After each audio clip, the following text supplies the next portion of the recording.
So, Mrs. Hernandez, I understand you're here because you have some stomach trouble. Is that correct? Yes, I have, every time I eat, I feel, puedes decirle que cuando como se me atraganta algo en la garganta y también en el estómago. Well, she said that she feels like something's stuck in there, in her stomach. Stuck? What do you mean by stuck? Like there is food there that you're having trouble digesting, or what is stuck? ¿Tienes algo en el estómago ahorita? No he comido desde anoche. She hasn't had dinner since last night. No, that's not what I meant. What I meant was, are you having trouble digesting food after eating? ¿Cómo? Quiere decir...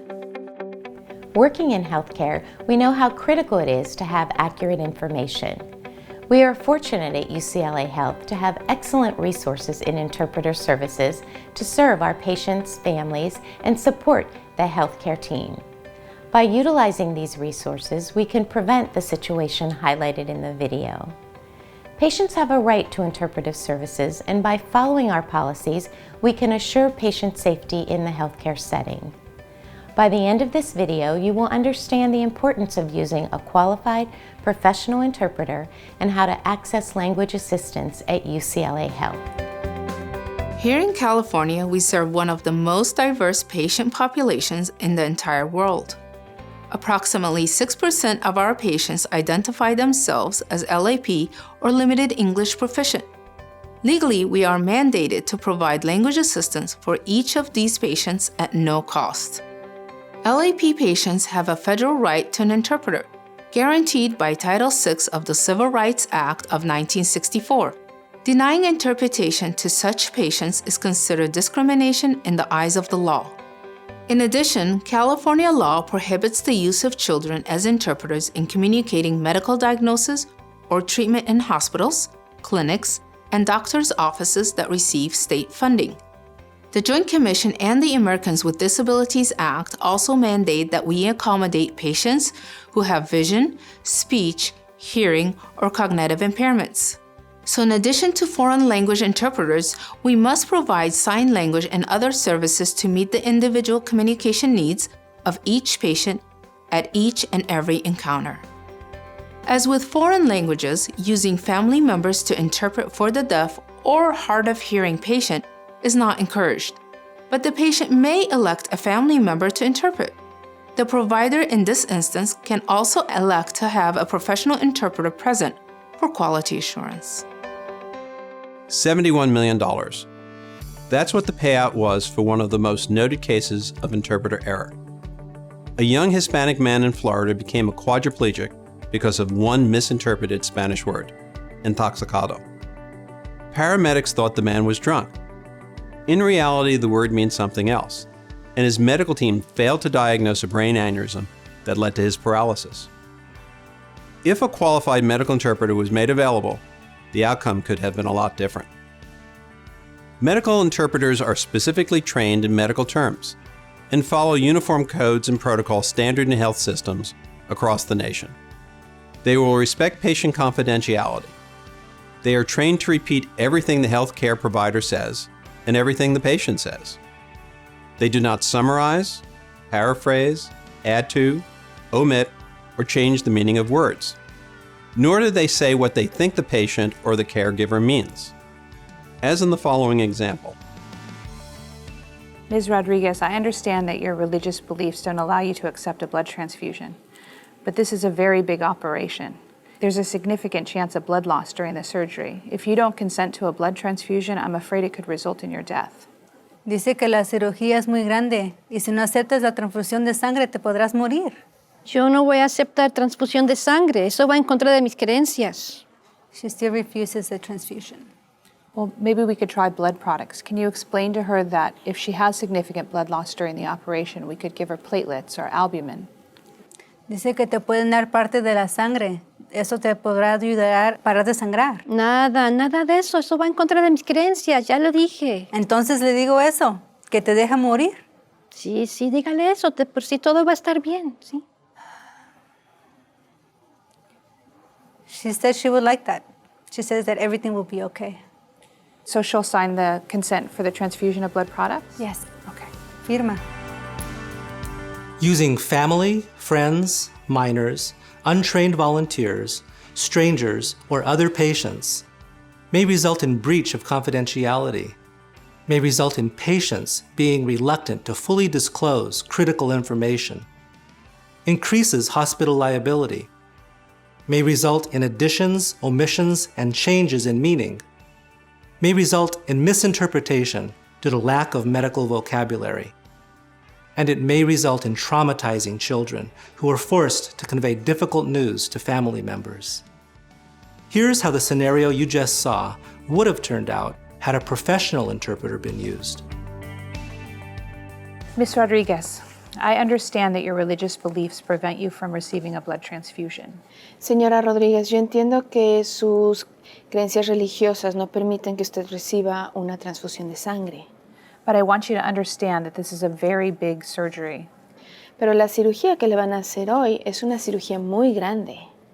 And there's a significant chance for a lot of blood loss during this operation. Hay una gran posibilidad de que usted pierda mucha sangre durante esta operación. And if you don't consent to a blood transfusion, I'm afraid that it could result in your death. Yo me temo que si usted no acepta una transfusión de sangre, esto podría resultar en su fallecimiento. No, yo no voy a aceptar una transfusión de sangre. Eso va en contra de mis creencias. I'm not willing to accept the blood transfusion. That's against my beliefs. Well, maybe we could try something else. If you have significant blood loss during the operation, we could try blood products like albumin or platelets. Would you be open to that? Bueno, podemos intentar esto. Si usted tiene una pérdida de sangre importante, podríamos intentar darle productos de sangre como albumina o plaquetas. No, nada de eso. Nada de eso. Eso va en contra de mis creencias, nada. Nothing like that. That's against my beliefs, nothing. No te puedes dejar así. Por favor, acepta esto. Si no por ti, por tus hijos. No, va en contra de nuestras creencias y va en contra de la palabra de Dios, nada, no. Companion is saying, please accept this, if not for yourself, for your children. Patient is saying, no, I cannot accept this. It's against our beliefs and against God's word. So no, nothing. A trained interpreter will want you to speak directly to the patient, looking at them as you communicate, and they will ask the patient to do the same. They will speak in the first person, and this will allow the caregiver to say, for example, "Where does it hurt?" instead of "Ask her where it hurts." Trained interpreters ask caregivers to pause frequently, to allow the interpretation to occur without rushing, repeating, or mistakes. Good morning, Mr. Victor. I did go through your blood work and imaging this morning. Your imaging is okay. صباح الخير أستاذ فيكتور. أنا راجعت التحاليل والأشعاعات بتاعتك. الأشعاعات بتاعتك معقولة. The blood work showed mild elevation in your liver tests. تحاليل الدم أوضحت إن أنت عندك.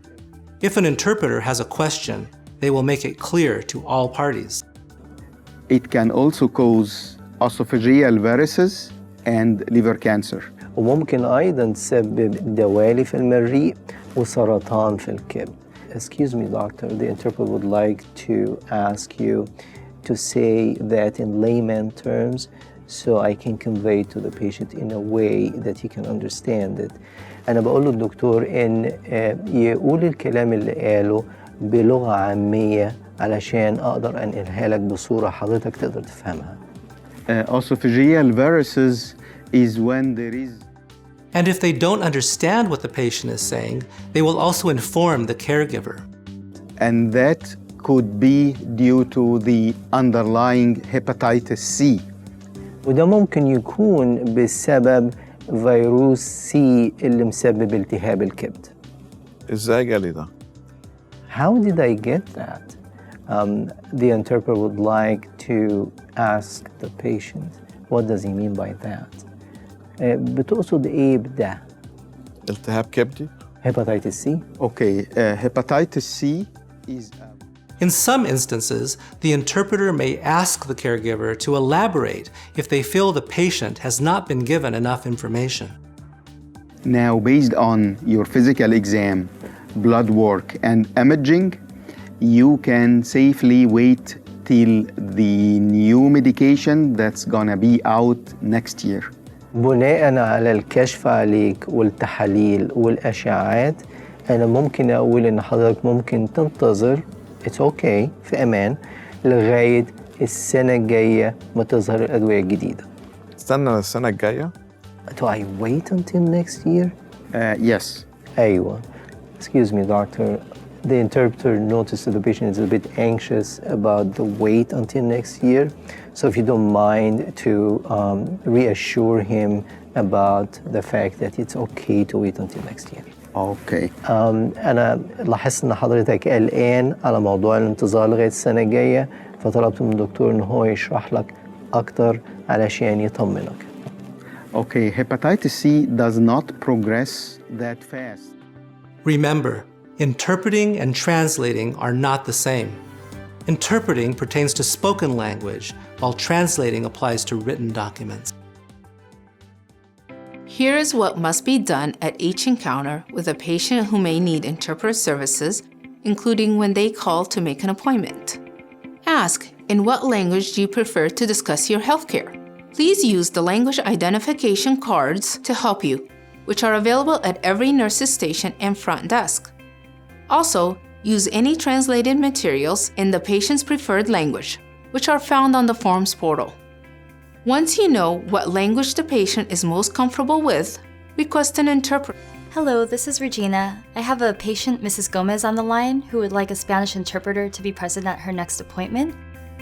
To make sure an interpreter will be available for your needs, they can be requested in advance in many situations, like pre- and post-surgery, discharge planning, teaching, consults, informed consent discussions, and family meetings.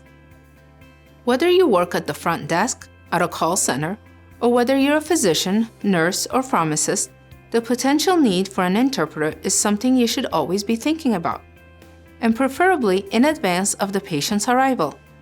At the start of each day, it may be a good idea to take just a couple of minutes and ask yourself, does an upcoming patient need an interpreter? Another good time to ask if they would like an interpreter at their next visit is when the patient is making a follow-up appointment. For more information about our range of interpreter services, including for the hard of hearing, video interpreters, or the types of devices available to you, please contact our Interpreter Services office. UCLA provides training for employees and others who already speak a foreign language and are interested in becoming qualified interpreters in that language.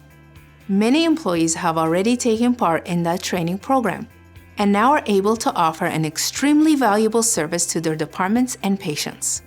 If you'd like more information on how to become a qualified interpreter, please email us at interpreters@mednet.ucla.edu. Correct interpretation can make a tremendous difference in not only our patients' health outcomes, but also in how they feel about the kind of care that we provide here at UCLA. Thank you for watching the video, and thank you for helping deliver our mission to improve health and heal humankind, one patient at a time.